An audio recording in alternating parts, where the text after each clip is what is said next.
వస్తే నెయ్యి చూస్తే బాగా లేకపోతే తిరిగి పంపించి దాంట్లో నుంచి శాంపుల్ తీసుకొని ఎన్డీడీబీ పంపించారు.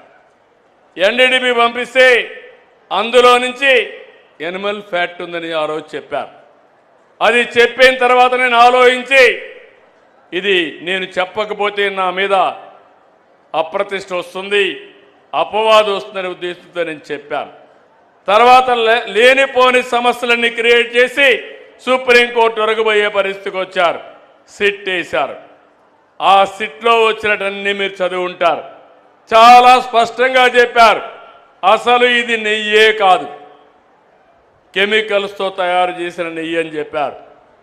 రాష్ట్ర ప్రభుత్వాన్ని కూడా యాక్షన్ తీసుకోమని అధికార యంత్రాంగం పైన ఒక రిపోర్ట్ పంపించారు.